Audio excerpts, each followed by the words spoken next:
તો એના પછી આવે છે આપણો સવાલ નંબર 2. તો બીજો સવાલ એવો આપેલો છે કે -37, -33, -29 આ રીતે આપણે સંખ્યાઓ લખતા જઈએ. ક્યાં સુધી લખવાની? 12 પદ સુધી સંખ્યાઓ લખવાની અને એનો શું કરવાનો? સરવાળો. તો એ સરવાળો કેટલો થશે? તો અહીંયા શ્રેણીનો સરવાળો કરવાનો આપણે. તો શ્રેણીના સરવાળા માટેનું સૂત્ર ખબર હોવી જોઈએ. એ સૂત્ર તમારે યાદ રાખવાનું.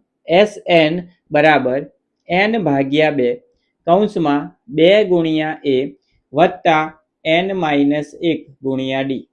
આ શ્રેણીના સરવાળા માટેનું સૂત્ર.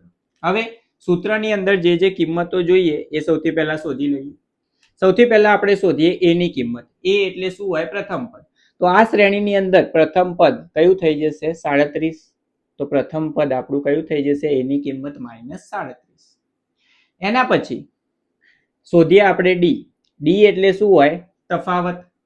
તફાવત કઈ રીતે શોધવાનો? તો બીજું પદ માઇનસ પહેલું પદ. બીજું પદ શું આપેલું હતું? તો કે -33.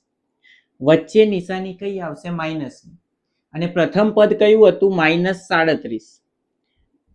તો અહીંયા -33 અને માઇનસ માઇનસ શું થઈ જાય? +37. આ વસ્તુ ખાસ ધ્યાન રાખવાની.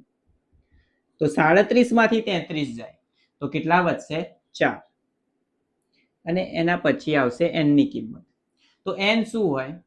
કેટલા પદનો સરવાળો કરવાનો હતો? 12 પદનો સરવાળો. તો n ની કિંમત કેટલી થઈ જશે? અહીંયા 12. સૂત્રની અંદર કિંમતો મૂકી દઈને સાદુરૂપ આપી દઈએ. તો સૌથી પહેલા s.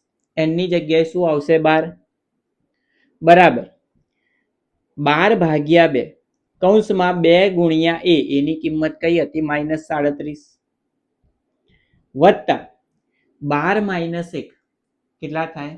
11 ગુણ્યા d. d ની કિંમત કેટલી હતી? તો કે 4. 6 દુ 12 તો 6 કૌંસમાં 37 ગુણ્યા 2 કેટલા થાય? 74. સો -74 પ્લસ 11 ગુણ્યા 4 44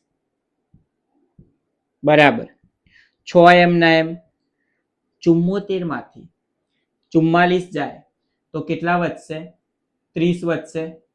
નિશાની મોટી સંખ્યાની નિશાની કઈ? માઇનસ. તો -30. 6 તરી 18 તો કેટલા થશે? 180. જવાબ કેવો આવશે? માઇનસમાં. તો -180. તો આ શ્રેણીની અંદર આપણે જો 12 પદનો સરવાળો કરીએ તો એ સરવાળો આપણો શું આવશે? -180 આવશે.